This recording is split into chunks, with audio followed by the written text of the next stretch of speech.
The question is natural because Ned Yost has money and memories, and can make more of both in a good life he's built for himself back home. He and Deborah, married more than 40 years now, built their dream house on a chunk of Georgia country so vast the Yosts own everything you can see in any direction, except the sun and clouds. He has a money guy who's helped him set up income streams off the land, enough to live his dream, which for him means mostly shooting deer and catching fish and laughing with his friends. Deborah wants him home, too. Yost's baseball team in Kansas City, well, stinks. He won't say this, and he'd clap back at the suggestion, but facts are facts. The team is not young, and it's not exactly cheap, and it has the worst record in the American League. Most nights, well more than half the stadium is empty. This is all true, and Yost is on the last year of his contract with the Royals, so maybe you'd expect him to at least hesitate when asked if he wants to manage the team next season. He does not hesitate. Absolutely, he said. Oh yeah, no doubt. Okay. Well, and here comes the natural question, why? I like this group of young kids, 1, and 2, I love this organization and I want to try to put it in a position to succeed, he said. This is tough times. Can you imagine a new manager trying to come in and negotiate a 5-17 team? It'd be hard on them. It's easier for me to do it. The rough times, it's easier for me to do it. When we get out of the rough waters, maybe that's when I'll look at it. But not until then. This is more complicated, for a lot of reasons, most obviously money. Yost's salary is unknown, but he's almost certainly making more than ever before, likely millions this year and millions more on a new contract next year. He may not need the money, but how many of us have turned down millions to do a job we enjoy? So, no. This is not simply about a group of players or paying back an organization he already helped to a parade. Those reasons to retire are real, too. Not just the losing, and not just the World Series ring. Ned and Deborah have the kind of marriage where they call each other multiple times a day, always ending the conversation with "I love you." Ned will be 64 in August. Baseball is a long grind, and that's usually mentioned in the context of players and coaches, but in some ways the wives have it worse. That's a lot of nights alone. Ned's gruesome fall from a deer stand in the off-season only heightened her concerns. She's deathly afraid something's going to happen to both of us when we get to that retirement age, he said. That's what happened to her mom.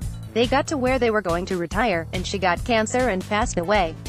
So she's not huge on me doing this forever and ever. Yost said he and general manager Dayton Moore have been talking, but this is all preliminary stuff. Even as it's hard to imagine something not getting done if Yost wants, it's worth mentioning that nothing has reached the ownership level. The impact of big league managers is often overstated. Players perform, or they don't. The most critical decisions, such as lineups and bullpen usage, are done with more data and collaboration than ever before. Ego management, psychology and people skills are important, but generally there are more baseball men qualified for the job than jobs available. But Yost may have a point here. The stakes are lower now, but the risk of culture deterioration is real as the Royals straddle this awkward gap between the championship core phasing out and when the next wave, hopefully, emerges. Because Yost can talk about young kids, but the Royals are actually one of baseball's oldest teams. Jorge Soler and Cheslor Cuthbert are the only current position players younger than 28. This is the oldest group of hitters the Royals have had since 1994, and among the pitchers, only a handful have a realistic chance of being part of the next winning team even if the rebuild is finished on schedule. So, when Yost says he'd like to help the Royals out of the rough waters, he's almost certainly talking beyond next year. The Royals' best vision of their future includes Nick Pratto, for instance. He is 19 years old, in low Class A, his first full season of professional baseball. For an organization that sees its competitive edge largely in building a strong culture, these are dangerous times. We all saw a group come together, Moore said, referring to the core that eventually won the 2015 World Series.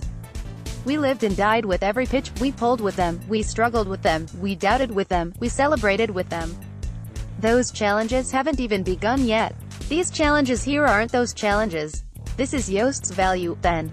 Even with consecutive pennants, he has lost 61 more games than he's won in his career, 1,152 total over 15 years. He's found the sunshine from darkness here and in Milwaukee, and he's smart enough to learn the rhythms required for the climb. If you pay close enough attention, you can see this on him every day, different moods directly but often inversely related to the team's moment.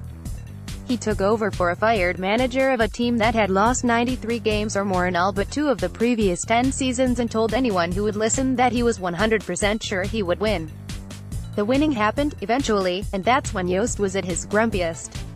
A lot of coaches are like this, in ways big and small. Yost is short and grouchy during win streaks, and has trained himself to be patient and smile through losing streaks. So he's in a great mood these days. He jokingly blames the rainstorm on the groundskeeper, calls out a beat writer for taking too many days off, and speaks at length about a roster full of guys he says have the same effort and attitude through losing and winning. Yost likes to say this job doesn't define him, and that's true in his own self-image and those who know him best. But he knows that the job defines him to many others, and if he's honest, that's okay too. Because he is a baseball lifer, a top 10 pick who never played more than 80 games in a season, then worked his way up again from the minors as a coach. The money is good now, and he's sincere about liking his players and the organization that gave him the opportunity of his professional life. But you don't last this long without enjoying the rotten parts of the job, too, and if managing a team winning barely a game a week is rotten, then Yost will enjoy it as long as he can. It's a hard job to beat, he said. It's a fun job.